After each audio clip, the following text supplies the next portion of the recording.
I learned an important principle just now. Um, I was receiving this intuition that um, I'm going to die of a heart attack because of my promotion of free energy. And John Bedini had a similar problem. He died of, I believe it was a heart attack, and we know that he was working himself very hard. But I always felt he was murdered, assassinated. Um, and of course, I was castigated for this belief, especially by certain individuals who didn't want to believe that could be possible. They obviously didn't pay attention to what John Bedini had discussed.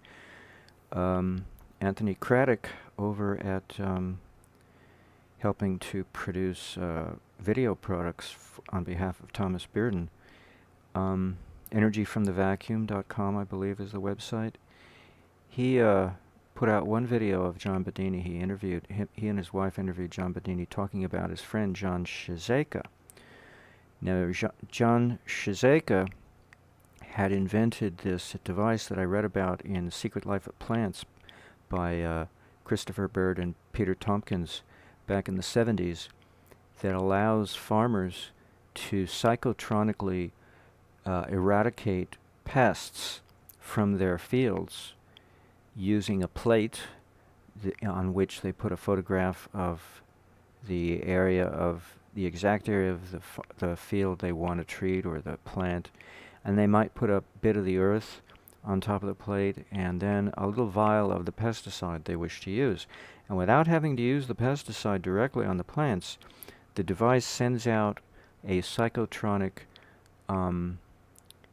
wave that gets larger and larger. It encompasses the whole universe, but it only ends up targeting the target. And then it forms a closed loop back on itself. And John Bedini was saying, if you don't, he learned the hard way from John Shizeika, because he replicated he borrowed one of John Shizeika's devices for a little bit to analyze it, and he analyzed it and replicated it successfully, but he purposefully left out the ground. It has a ground. And it's a very peculiar ground I'm going to get to in a minute because it's the point of this video. But he left it out thinking, well, what's it good for? Because from an electrical engineer's standpoint, it doesn't make any sense to include it. And John Shizeika warned him, you'll be sorry. And sure enough, all of the havoc that the device is capable of wreaking upon some target or another, or it could be something good, but usually it's used to wreak havoc on pests. It comes back on the operator, back on the device itself, if you fail to ground it. And we know from the work of Clint Ober, promoted by Marty Zucker, that grounding is a very simple thing. You connect yourself to the earth and you're grounded. And I have a very interesting experience. I have to tell you all these things because it's a very interesting backdrop to this story. It's been forming in my brain, and it's only now it's gelled to enough to make a video out of it. So what Clint Ober discovered what I discovered, because Marty Zucker is a friend, and I used to be, in semi-constant periodic contact with him while I was living in L.A. So he came out with his book. In fact, he came to me to ask me for my advice on how to write it, and I knew nothing about biological effects of electricity. So, he needed to write another book to pay his mortgage, so he wrote this book on earthing. It's called Earthing, and he has the website he manages, earthinginstitute.net, which is a great website, by the way. So he came out with a book, and I was homeless at the time with my ex-girlfriend. At the time, she was not my ex, but she is now. And we were living homeless, and I thought to myself, well, how can I, figure this out? So because I had ordered the book, but it didn't come yet, and I wanted to right away figure it out. So I figured it out. It's funny, when you do a new thing, it's hard to conceptualize it, yet it's so simple. You just ground yourself to the earth. It's no big deal. But it's so foreign to our awareness that it's hard to conceptually model it in your brain at first. But I figured it out, and then I had her take me to the hardware store, and out of her pocket, because I had no money, we bought basic tools. It cost no more than $11 to get some wire and some wire cutters, and I think one other item, a rod, a threaded rod, and 2 nuts. And I made a little contraption in which I was able to ground myself at night, every night when I slept in the car with her, because I was in charge of driving the car at night, and I would park it in a neighborhood, a residential neighborhood adjacent to a little green strip by the street, so that I would sleep on the passenger side of the to the right of the driver, and she would sit in the driver's seat to sleep. And that way I could run my wire out and stick the rod in the earth, and if the earth was solid, I would add usually my pee to soften the earth, and to help the grounding connection, and then run the wire inside, and that, of course, and then wrap it around go through the bottom of my sleeping bag and wrap it around my ankle so I could be grounded, and it made all the difference in the world. The very first time I did it, I slept like a baby. My body had been craving to be grounded for a whole lifetime, and a half a century at that point. And the only time we normally get grounded is when we go to the beach and we play in the water. We say, "Oh, it's healthy to be at the beach," and it is, for various reasons. The salt, and if it's not a polluted beach, the plankton in the air vapor. But it's also because we're grounded. Now, I have another experience in which, when we were losing our son, we had to go to the LA County Children's Court just outside of downtown LA, and I took my grounding equipment with me, and most of the time I grounded myself while I was there, and it helped me stay calm because it was very nerve-wracking. But one time, as like an experiment, I just decided to be lazy and not ground myself to see what would happen. The scientist in me wanted to do a control portion of the experiment to compare. And sure enough, because see, the commissioner just wanted to abuse me. He had it in for me, really bad, in a bad way.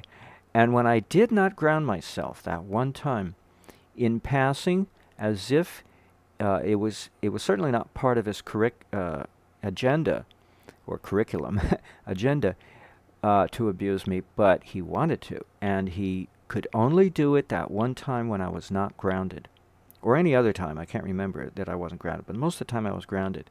But every time I was grounded, he never abused me. He never said something derogatorily to me in front of everybody else, and he got away with it. Nobody objected, and I didn't object, but I'm so stupid. But when I was grounded, he never did it. So it shows to me that psychotronics goes beyond mere devices that John Bedini had discussed on this video. They have 2 videos, actually, but one in particular, he gives his talk, and it's called the Shazeka files or something like that Anthony Craddock sells, or he made, and then he manages the sales at energyfromthevacuum.com. Psychotronics is more than just devices. It's an ambiance that still exists, because this is the Kali Yuga, even though we've had the dawning of the Age of Enlightenment since, the freeing of the slaves, Lincoln freeing the slaves, and then the planting, the conception of this Age of Enlightenment was when the Christ's blood was spilt on the hill of Golgotha. So that's why Judas had to sacrifice his living blood by betraying him in order to have the Christ's blood spilt, his spirituality planted in the earth. So it was conceived like a child is conceived, with the help of Judas being stupid enough to betray his master. That's why he committed suicide, because he realized his stupidity, his error, but he was supposed to do it. And then Lincoln, and then it germinated in the earth for 2,000 years until Lincoln did more than free the slaves. He freed the spirituality that had been germinating there for 2,000 years by freeing the slaves, because he didn't really want to free the slaves. He wanted to send them back to Africa. He was about as backward as everybody else in that day. But unbeknownst to himself, he did a good thing, a good deed, and we all recognize that. But it's more than what we recognize. He actually freed the spirituality that was pregnant in the earth that Christ's blood had planted there, and now it's erupting into the Age of Enlightenment. Whether or not we're going to have many people here to appreciate it is another matter as the days progress. But the point is, it is being liberated, and another point of it's also being developed as it germinates in stages. And one stage was 1975, when Maharishi Mahesh Yogi proclaimed the dawning of the Age of Enlightenment, due to the fact that we had so many people meditating, practicing yoga, using the easiest technique that existed on the planet at that time, and probably still today is the easiest and most effective technique among all the techniques that are available from yoga to contact the essential nature of the Almighty, not the Almighty Him itself, but the essential nature, namely pure being that's within everything, within rocks and trees and us. But by giving us the easiest technique to contact that, it makes it more likely we might survive to appreciate and live this life of heaven on earth that is unfolding before us, that he and his guru helped initiate. They had a huge yagya of 10,000 pundits to put an end to World War II, during World War II, and that pretty much put an end to the world conflicts that would have wiped us all out by now. We would have had a World War III by now, but it prevented that by setting up a vibration that to prevent major world wars, and that was a big boost. So between the two of them, they've done a lot to help preserve this planet. But anyway, getting back to the discussion, there still is evil roaming the earth, despite all the goodness that is springing forth. And we can call it of a psychotronic nature. In other words, it's another aspect of electrodynamics that is not taught in electrical theory class, or else John Bedini would not have made the mistake of leaving out the ground, which is the point of this video I haven't gotten to yet. He would have included it, as John Shizeka had advised him. And John Bedini tells an interesting story in which he was giving a demonstration and talk on this device to a bunch of people, and they didn't believe him.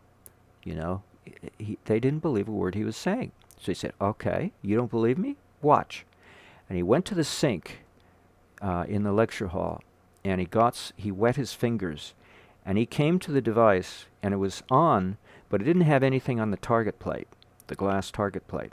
He just doused the plate with a few drops coming from his fingers. Now it had his signature on his fingers. The water had touched his fingers, so it had his signature. Plus he put water on the plates, and within a matter of minutes, a huge deluge of a rain broke out in that area, and it was nonstop. It wouldn't stop. Not until he wiped the plate clean, using alcohol and removing all remaining vestiges of water and his perspiration signature, fingerprint, so to speak, psychotronic fingerprint that he left on the plate when he used his bare hand to sprinkle the water on the plate. Only when he cleaned the plate and turned off the device did the rain stop, and it was deluges. Well, a guy, I won't say his name, I don't want to indict anyone, he wanted to buy the device, and John said, "Okay, $500. And he laid down the $500 and bought the device right then and there, took it home. And I guess the guy wasn't very smart because he didn't really believe the thing would work, so he left out the ground. And he sprinkled water on the plates, and he did exactly what John Bedini had done, because John Bedini left out the ground when he performed that experiment in front of everyone. And that's why it rained cats and dogs on them instead of going someplace else. And it happened to this other fellow who bought the device. And he got so angry and scared, he smashed the device and buried it out in his backyard somewhere, never to be seen again. What a waste of $500, right? But because you could do a lot of good with that. You could heal people. You could do whatever you wanted. It would make you like all powerful. And it's this kind of evil that roams the earth. And whether or not people have this type of device or not is not the point, because it's just one technique to bring about we can call it witchcraft, you know? We can qualify it with that term. It deserves that term, yet it does not deserve what goes with that term, that, oh, it's a fairy tale. Oh no, this is real witchcraft, because it's based on an aspect of electrodynamics that nobody studies, because electrodynamics only concerns 1/5 of the full field of energy that is out there for us to make use of, that in a conscientious manner, which we already make use of just by breathing, by being alive. But when we study electrodynamics to try to master electrodynamics, we're only mastering 1/5, namely the quality of prana called vyana, which has to do with circulation. That's what electricity does. It circulates. But there are 4 other aspects that we don't even consider. Apana, having to do with elimination. Samana, having to do with digestion. Udana, having to do with thought. And prana, the breath. 4 other qualities of prana that we don't even deal with when we deal with electrodynamic theory. Well, psychotronic devices is dealing with one of those other 4 areas.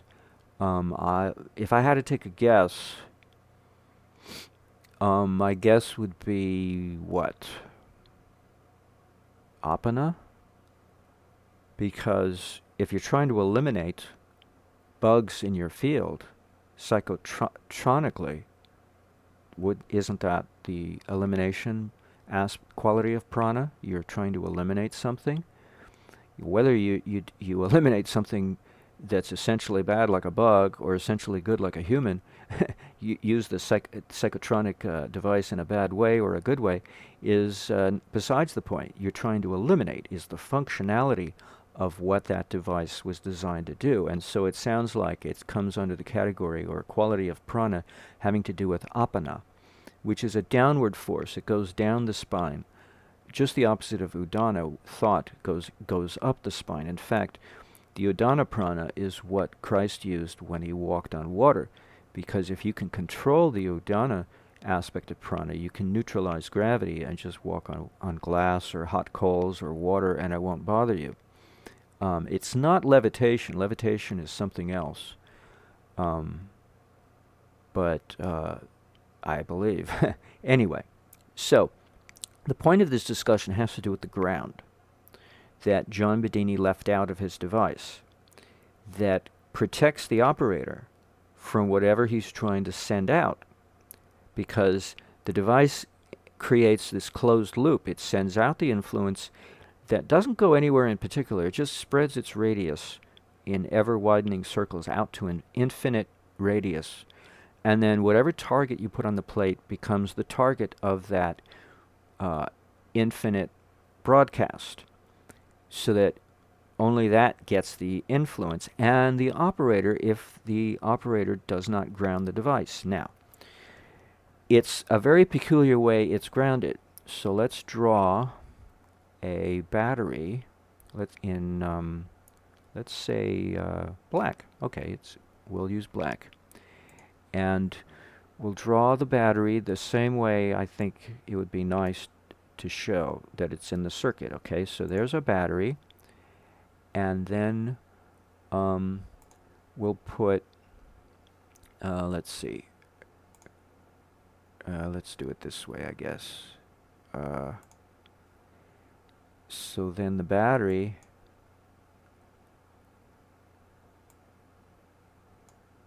has a terminal on both ends. So we'll put a terminal.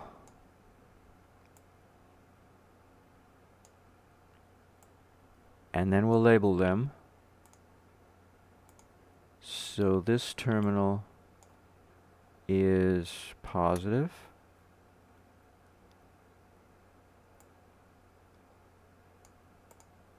And then this terminal is negative. Let's do a different symbol here. A nice big negative sign. Okay, so What did he took a D-cell battery. Let's write that in. He took a D-cell battery.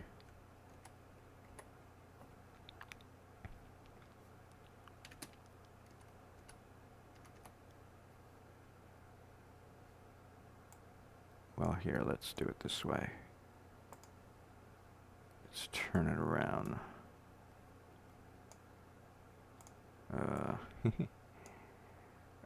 Okay, let's turn it right, left.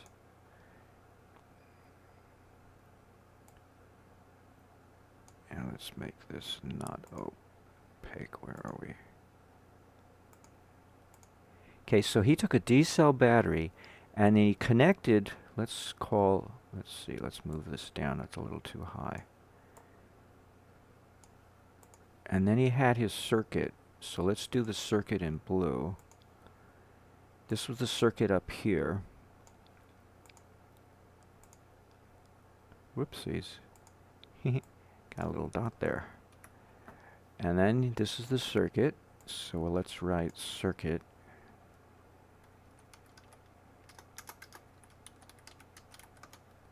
So that's the psychotronic circuit. Whoops. Psychotronic circuit.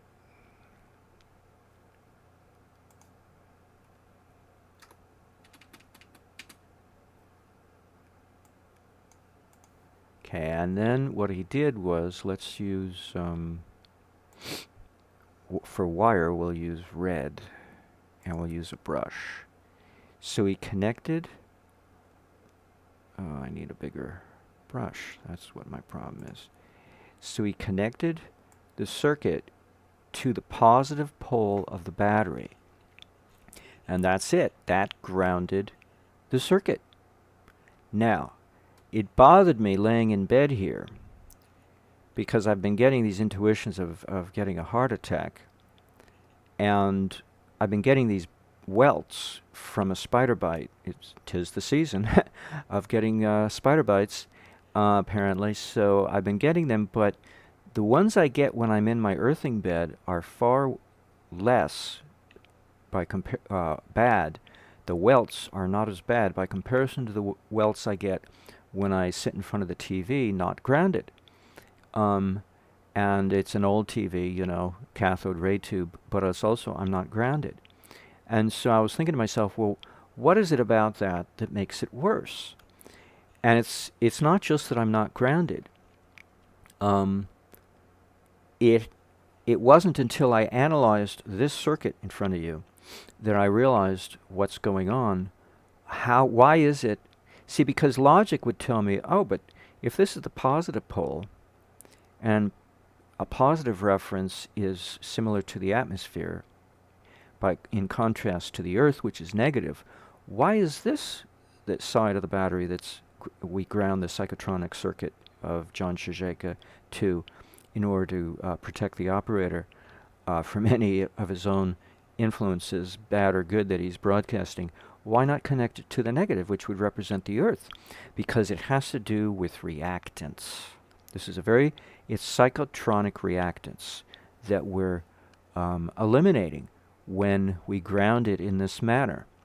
So let's say it's let's do it in green. What we're doing is psychotronic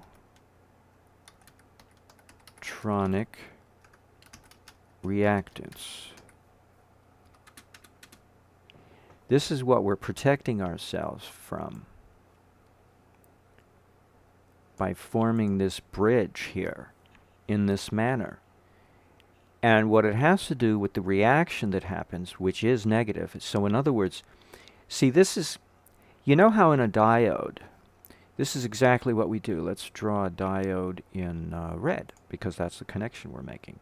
So let's do a brush again. And so we have a diode. And normally on a schematic, we draw the diode this way, right? So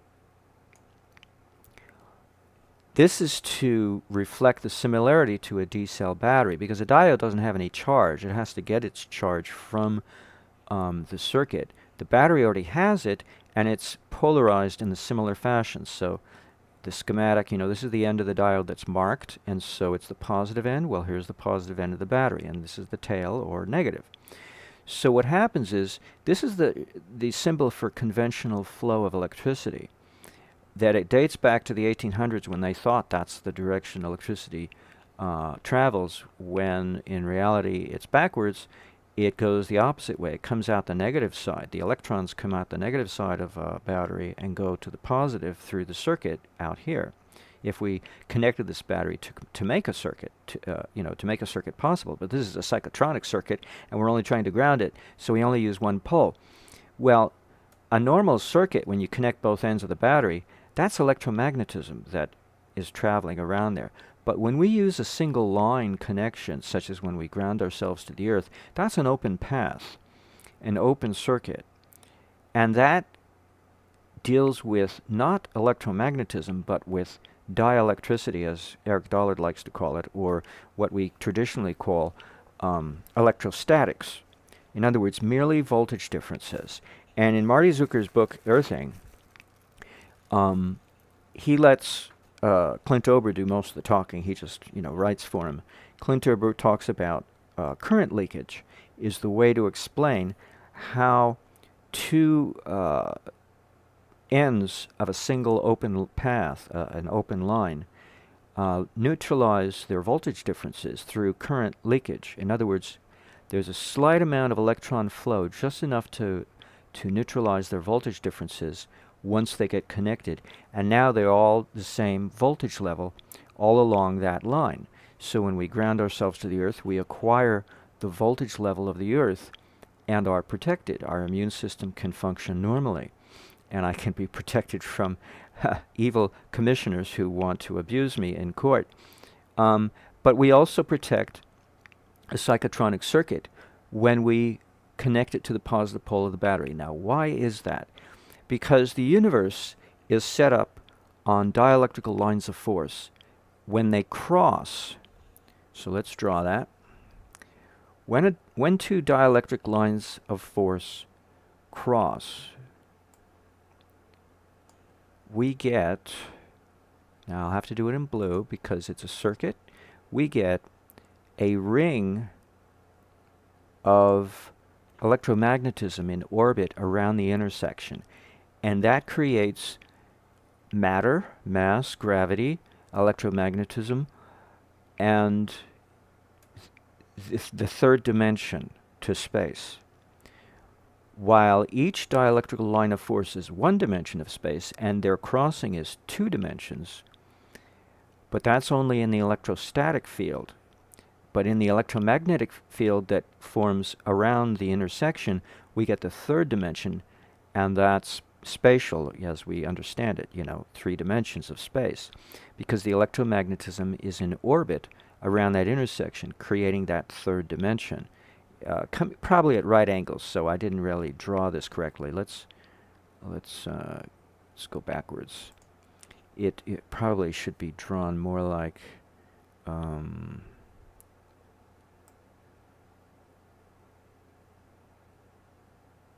something like that, at right angles, basically, to this plane of these two crossing dielectrical lines of force. Well, what's going on is we're not creating an electromagnetic loop here because we're only connecting one side. And what I suspect is happening is that a battery has a membrane, so let's draw a membrane. Whenever you build a battery, battery manufacturers know about this, and even in the Ramayana, that talks about how Rama went and fetched Sita because Hanuman helped him fly over the ocean, the Indian Ocean, to go fetch Sita. What this chemist had managed to interpret from the text was that they knew how to build dry cell batteries, and they electrolyzed water, separating hydrogen from oxygen, and they created a blimp, a blimp filled with hydrogen gas, and they trained a bunch of birds to guide this blimp so that Hanuman and Rama, Lord Rama, traveled in over to Sri Lanka, I believe it is, where Sita had been taken by her abductor to fetch her. And so they flew in a blimp powered by hydrogen. So they knew about how to make batteries. You have to put a membrane between the two poles to separate your chemistry. So you have one chemistry over on this side and the other over here. And because there's a separation, an insulator, so this is a dielectrical material here, an insulator separating the two sides from each other, you don't get current flow until you connect these two ends that then equalizes the voltage difference by creating current between the two ends outside the battery. Because basically you have a positive charge of chemistry over here and a negative charge, by comparison, over here. And when the two ends are not connected to anything, nothing happens to these two charges. They don't try to equalize.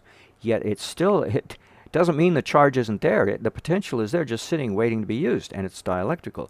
It's a positive over here and negative down below here. And so when we connect a psychotronic circuit to the positive pole of a battery, we're making use of that positive charge in a dielectrical fashion, in an electrostatic fashion, so that we're not draining the battery, but we're still making use of that positive charge. Now the reaction from the environment is negative. The psychotronic reactance of this situation coming from the environment, let's make it green because it's reactance, is coming, let's see, it's coming at where? It's coming at the circuit, actually. So let's draw it with arrows. It's coming at the circuit with a positive charge. No, excuse me. With a negative charge. To balance, to counterpoise the positive charge here that is connecting this entire circuit, giving it a positive charge. The whole circuit is getting a positive charge because it's equalizing its voltage with that of the positive terminal here on the battery. So now the whole psychotronic circuit becomes positive with respect to the environment. And the environment is negative by contrast, and so the psychotronic reactance of grounding a psychotronic circuit to just one pole of a battery, the positive pole, causes the negative charge of the environment to come to the psychotronic circuit to balance out its positive charge. So now you've got a negative charge coming to the circuit, which is what we get when we connect ourselves to the earth. We get the negative charge of the earth in reference to the atmosphere is more positive than the surface of the earth. We get the same negative charge of the earth, but here we get a reactance of our environment, which is negative, which is what we want. We want the goodness to come to us to make ourselves immune from psychotronic evil. So, assuming that it's evil that confronts us, if we, people who hate us, that's psychotronic. And that hatred can hurt us if we are not immune to it. So we can ground ourselves to the earth, that's one way, or we can connect ourselves to the positive pole of a battery to get the negative charge from our environment to heal us and neutralize the evil. That's another way. I prefer the earthing method of connecting myself to the earth, quite frankly. But I'm guessing now that if I, am not connected to the earth, such as, walking with rubber-soled shoes, or any time I'm away from my earthing bed or my earthing pad that I have my feet on when I'm in front of the computer, anytime that is the case, then it's quite possible maybe I should carry around a dry cell battery and connect myself electrically to the positive pole when I'm walking around to see if that has any effect. I suspect that would be a nice experiment to see if this theory of mine, this hypothesis, I should say, is a valid one. Because it's merely born of inspiration, thinking this thing through. Why did John Shijeka tell John Bedini to use the positive pole of a dry cell battery to ground his psychotronic circuit? It makes no sense to me unless we come up with this theory or this hypothesis of mine of psychotronic reactance, which is the equivalent, a different method of getting the benefit of a negative voltage reference, such as connecting ourselves directly to the earth would do. That's the only way I can think this thing through, because it doesn't make any sense to me any other way. It's a reactance of the environment that gives us that negative charge to neutralize our positive charge and create balance. Because it's only when you have imbalance that you get this push to neutralize the imbalance.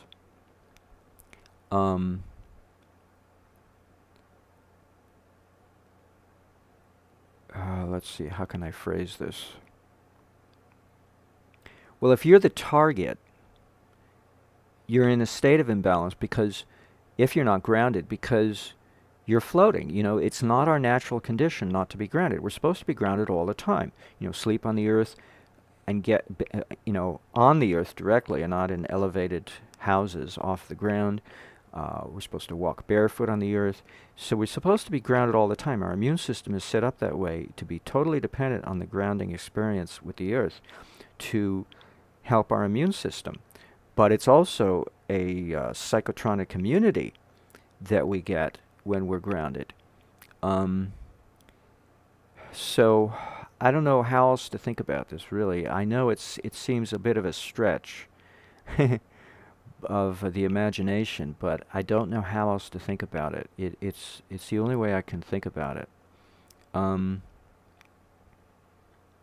Just because I understand this doesn't mean I would do it this way, normally. But, because I have shoes that have straps on them that help connect your foot to the earth, even though you're in a rubber-soled shoe. They're called, I forget what they're called. They're used by computer technicians, for instance, when they're in the lab working on computers. And then they stand on grounded mats, and so their body can be connected to the grounded mat because they have this strap that comes out of their foot, out of the inside of the shoe, and then goes to a strap that surrounds the outside of the shoe, particularly the bottom of the shoe, so that when they stand on the grounding mat, their whole body is connected to the grounding mat electrically. And then when they touch the computer equipment, they won't give it a shock that could fry the motherboard, for instance, that they're working on, assembling it in the manufacturing plant. They have to be grounded. Their whole body has to be grounded. So if we try to do the same thing, they have these straps to go in your shoe to help you be grounded. And then it only works, though, if you're walking on bare earth or concrete, because concrete is composed of, the concrete mixture plus water. And when it dries out, it never loses all of its water. It still retains a certain amount, which actually helps you connect to the underside of the concrete slab, which is the bare earth. If you stand on it barefoot, you don't have to put water on the concrete. You can if you want to. But if you just stand on dry concrete slab with your bare feet, you will connect to the earth and be grounded. But we don't have that if you go inside a store, for instance, or you walk across asphalt when you cross the street. So this might be a way to carry the grounding influence around with you, is to connect yourself to the positive side, the positive pole of a dry cell battery. And it doesn't have to be necessarily a 9-volt, It could be anything. Well, okay, no, let's think about that. The higher the voltage, I bet the greater is the protection. So a 9-volt battery would actually be better than a 1.5-volt battery to connect to the positive terminal, now that I think of it. Now, John Shijeka never used a wet cell battery, a lead-acid battery. He always used a dry cell battery, and there might be a reason. Yeah, You know, even though it was a D cell battery, it made it easy. Maybe it was just more convenient to put a D cell battery in there, but why a D cell? Why not a double A or a triple A cell? You know, there must have been a reason why he chose the biggest dry cell battery available is D. You know, C is smaller than D, B is smaller than C, A is smaller than um, B, and double A is smaller than A, and triple A is smaller than double A. So there must have been a reason why he chose the biggest dry cell battery in existence, the D cell. So next time I go to Walmart, I'm going to get myself a D cell battery. But in the meantime, as I walk over there, I'm going to take a 1.5 volt double A battery, and because I have 9 volts actually, but I'm not sure how I'm going to do this to connect it to my body. I could just hold my finger on one of the terminals, I suppose. The finger has a lot of padding. It's not a very good connection. It'd be better to use the back side of my hand actually, or my wrist. Anyway, I'll figure something out, and then I'll do an experiment and see how it works, and maybe do it as a follow-up to this video. So this is just my idea of how I think this thing works as a substitute for being connected to the dry earth, or excuse me, the moist earth, to ground ourselves and protect ourselves, not just help our immune system, but protect ourselves from evil, psychotronic evil, which, you know, it exists in various forms. The teacher always takes on the karma of the student, and if the teacher gives knowledge that the student doesn't like, then the student ends up hating the teacher and then sends that evil to the teacher, and the teacher gets it full force.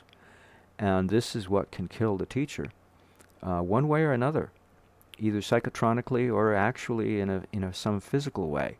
You know, maybe the teacher has an accident, you know, such as a heart attack or something, because the evil surrounds the person and is not properly neutralized.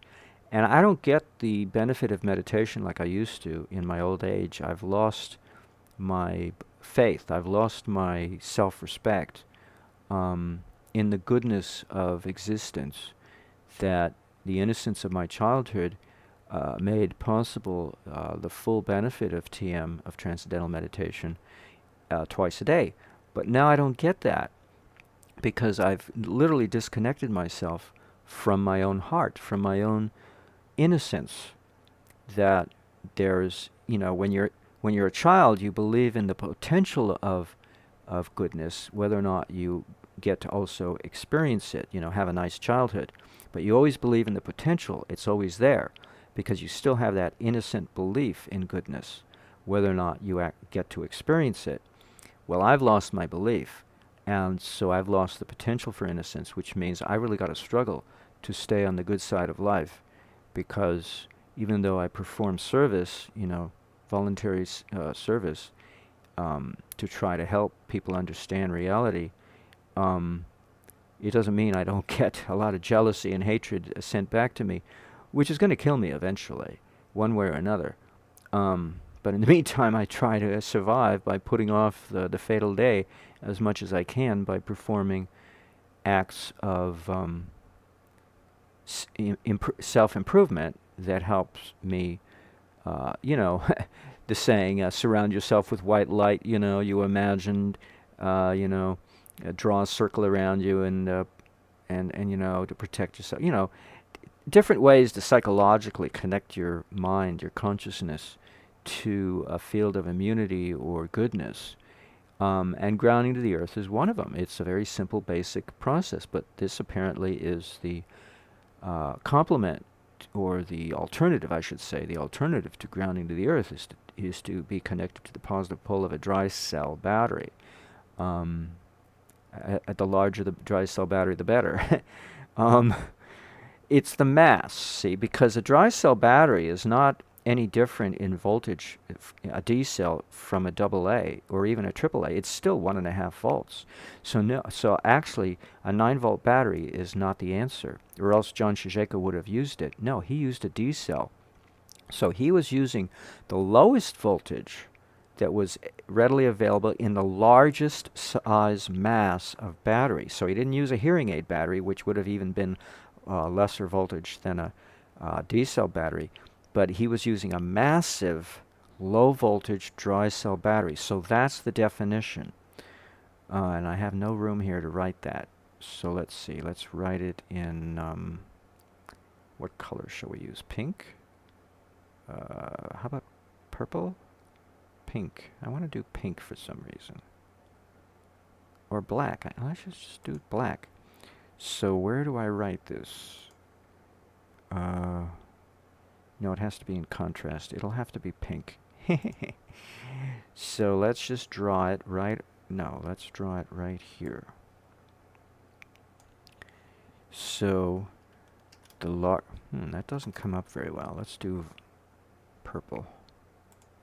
It's got to have contrast. Okay. The largest voltage, no, the largest mass of the lowest voltage dry cell battery. And let's position that in a nice way.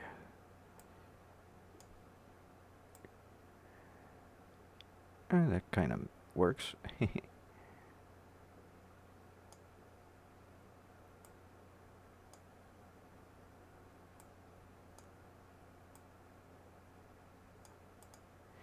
So that's apparently, oh, whoops.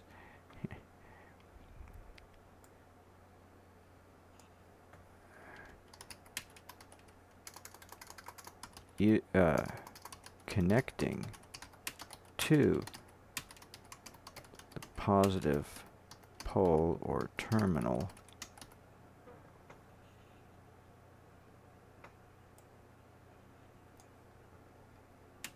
of the, so that completes the statement.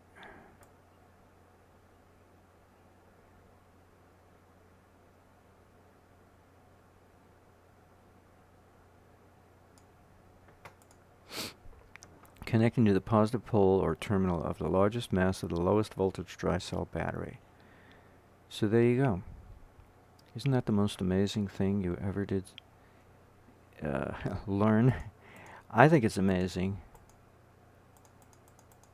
I gotta move this here. Let's move. Oopsie. This little. Now I got the sign too close.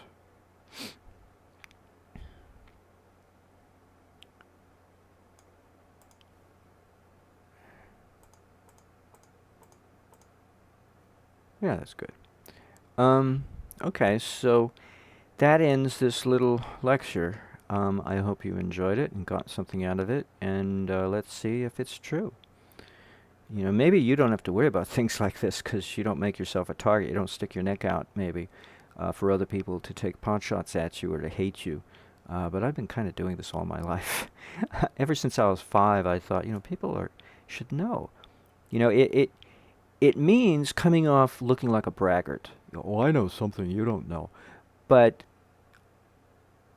the whole point, though, is to share so that we all might know what each other's knows and not be ignorant, because we all have something to contribute. So it just means sticking your neck out on behalf of other people. That's all. You know, good Samaritan.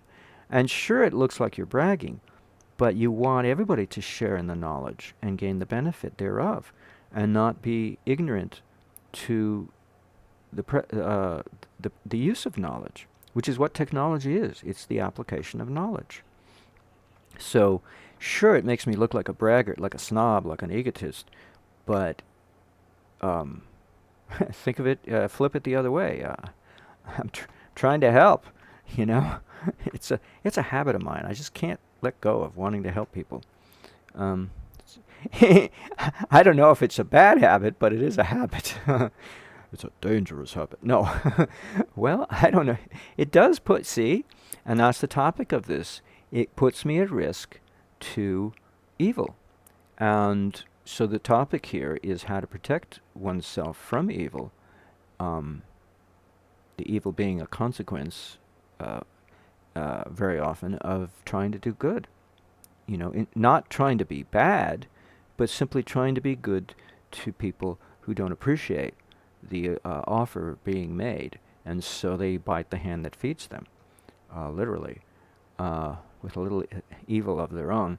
And I try not to focus on it, obviously, because it's poison to focus on that. It's self-destructive to focus on it, and that's what they want. They want you to focus on the evil that they send you. So I try to stay on the good side and think of the positive. And so literally, I guess that's what you do. You connect to the positive side of a battery, or you connect yourself to the negative surface of the Earth, which just sounds so strange that it's the opposite. I still can't get over how that's the flip side of this. How that's supposed to be, how that's supposed to work is still why this is the opposite of logic. Using that as a comparison just doesn't make any sense, unless we use this term of reactance. So there's a reason for this. Why is this uniquely better? To do it this way, instead of using the negative pole of the battery.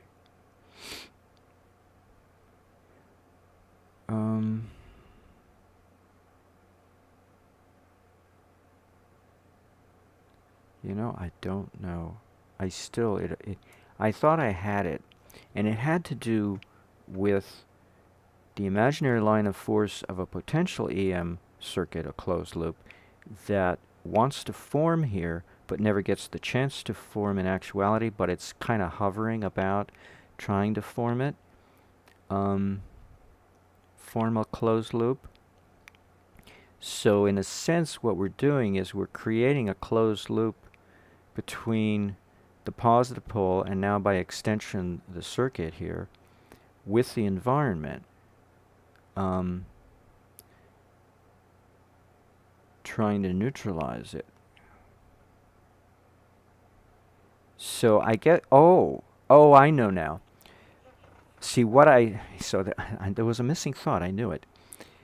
When a lightning bolt is about to strike, you get an ionization channel that forms along what will become the path of the lightning strike.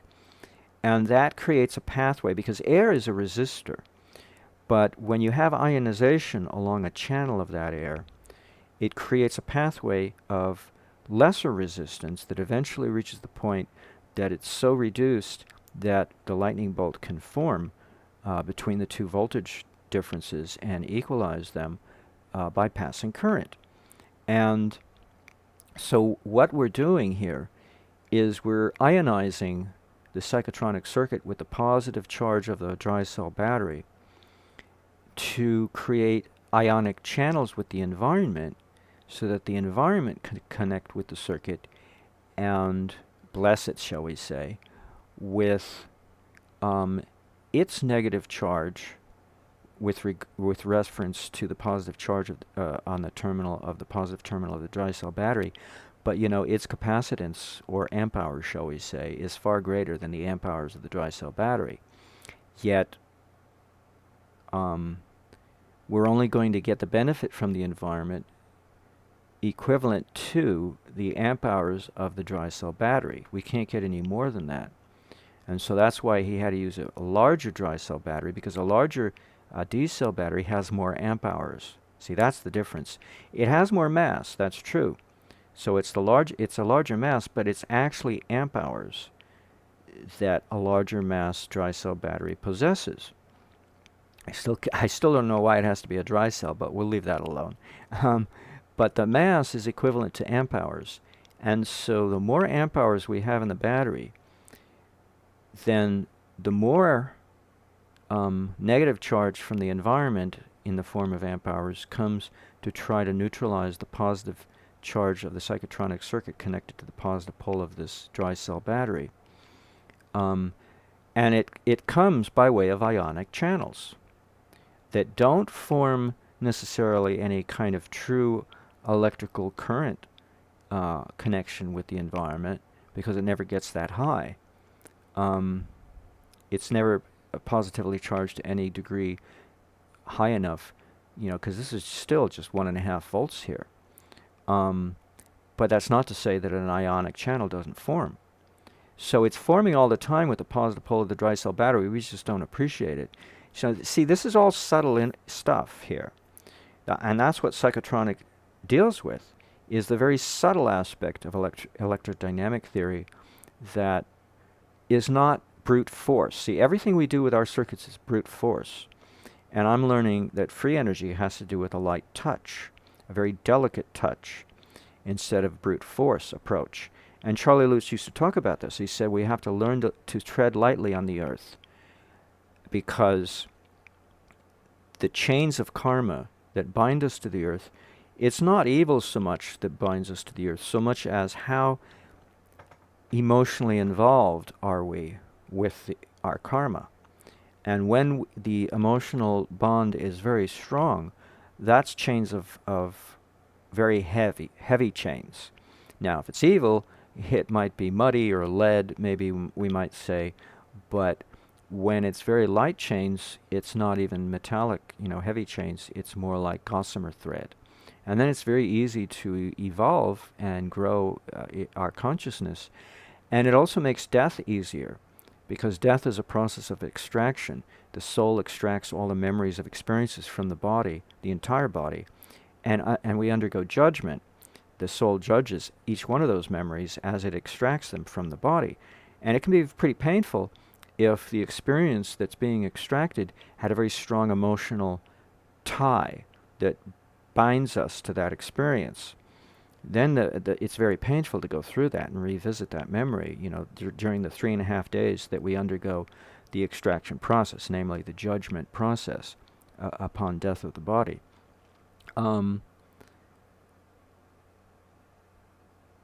So what was I leading to?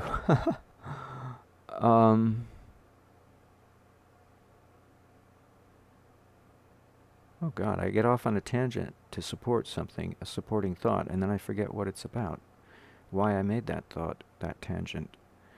Oh well, I'm sure it's there somewhere in my line of reasoning. I leaped off and I can't leap back. I have a very short-term memory. Well, maybe there's a good chance to stop talking at this point. Why did he say to tread lightly on the earth? What does that have to do with this discussion?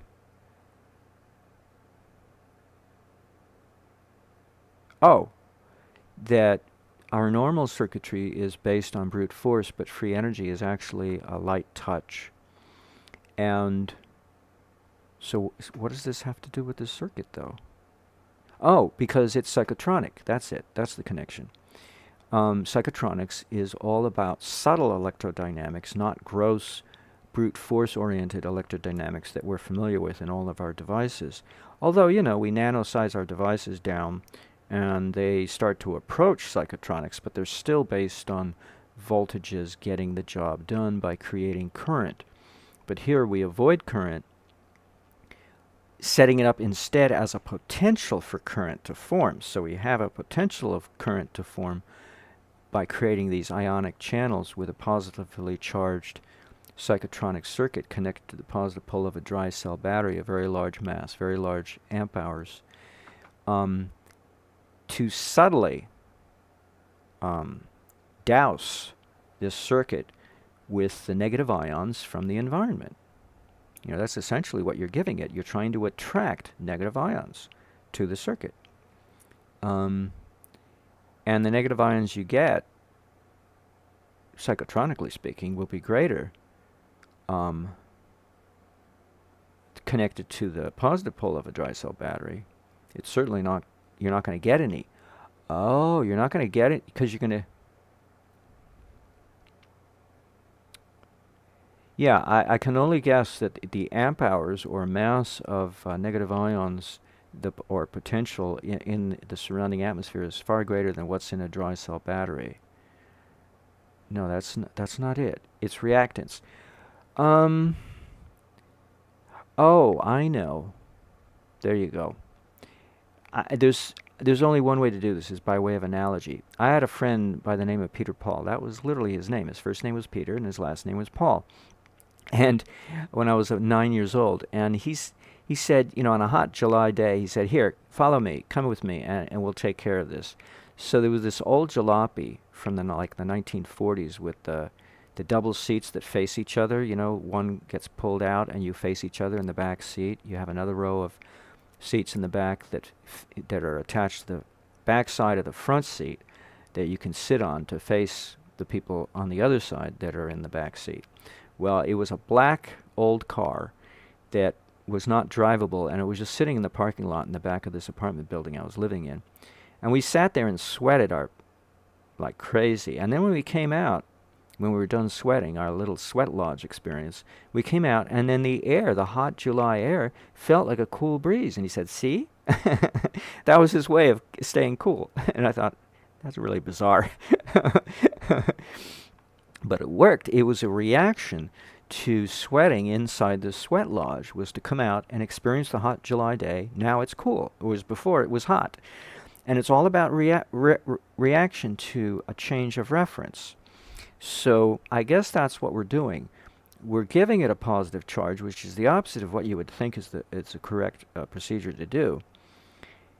And yet the environment is going to cater to you by giving you the opposite, by giving you its negative influence, the negative charge, negative ions, to neutralize your positivity.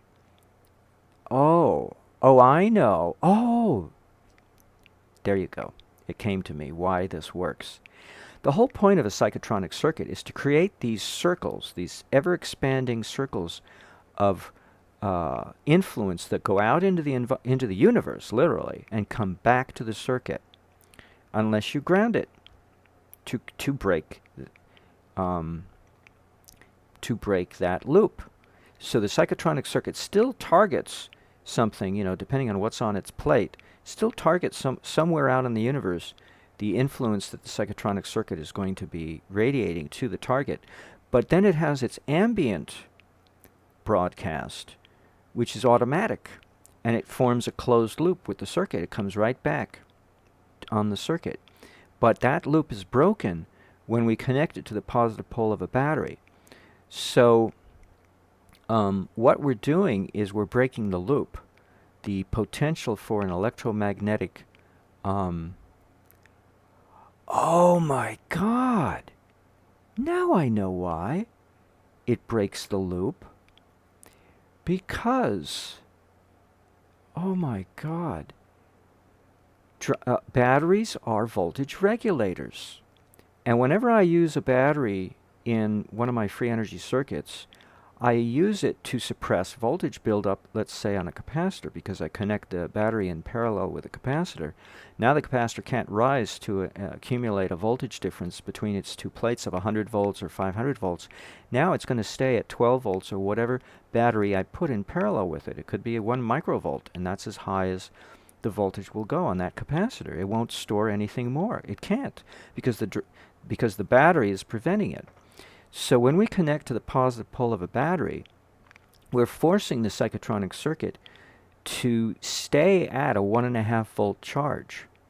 We're giving it a 1.5 volt charge off the positive pole of the battery, because that's the only side that's going to give it any charge, is the positive side, because that's where all the charge is. It's on the positive side of the battery, on the positive side of the membrane. Separating the two halves of the battery is on the positive side.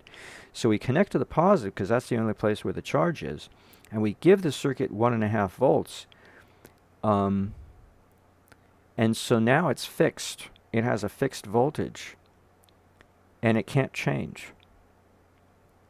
And because it can't change, it cannot form a closed loop, because a closed loop is a electromagnetic situation of current flow.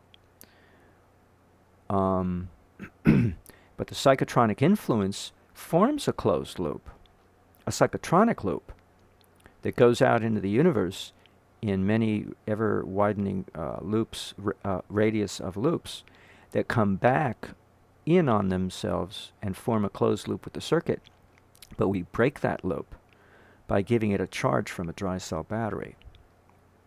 So that doesn't explain why it has to have more amp hours to do a more effective job.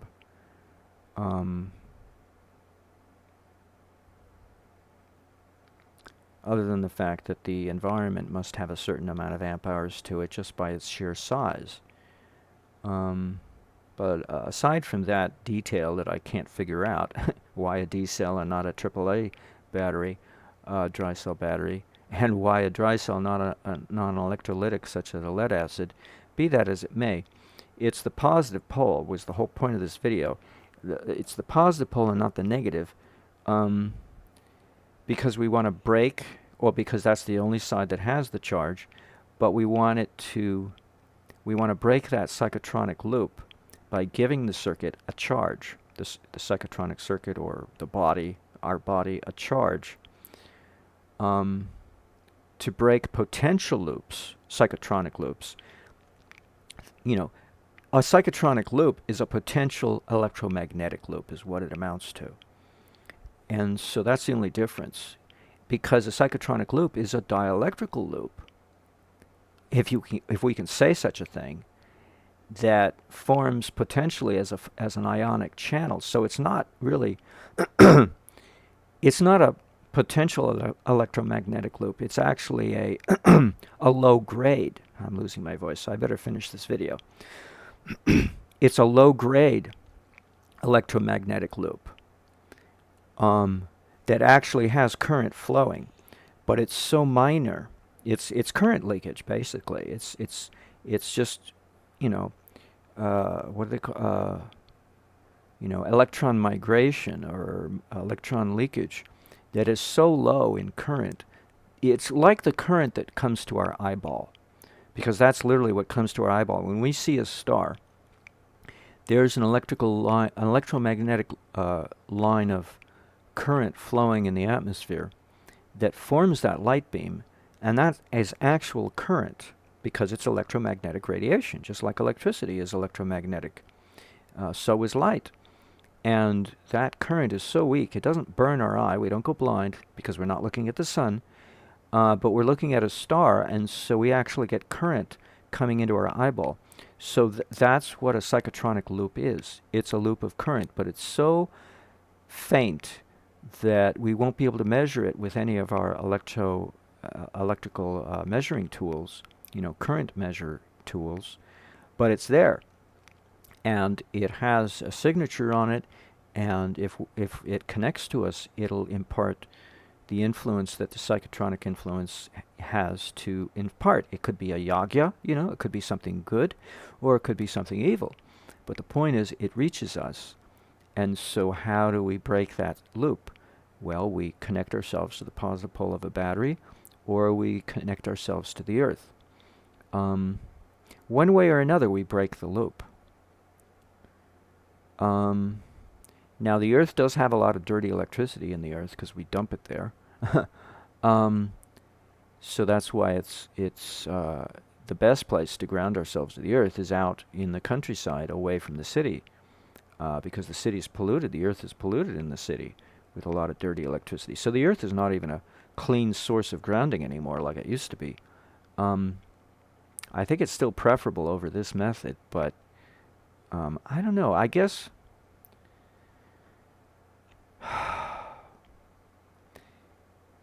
maybe this is the best way to immunify or protect ourselves from psychotronic influences. You know, maybe earthing takes care of it to some degree, but not as good as this. So maybe this should be done in addition to. In other words, I should go and connect my earthing bed to the positive pole of a dry cell battery to get even a greater benefit than I would otherwise get without that connection, without that influence. You know, that's because, you know, it still boggles my brain that there should be a distinction between these two methods. You know, what's the difference? It's because they are different. They're not the same. And so it's not set up to even resemble it at all, because we're using the positive side of a battery, not the negative. So it doesn't make any sense unless we consider it's a different area of good health and good fortune, that grounding by way of connecting ourselves to the earth is not, because that's something else, although similar, but a different technique, and hence a different. It's not a different category of result, but it is a different subcategory.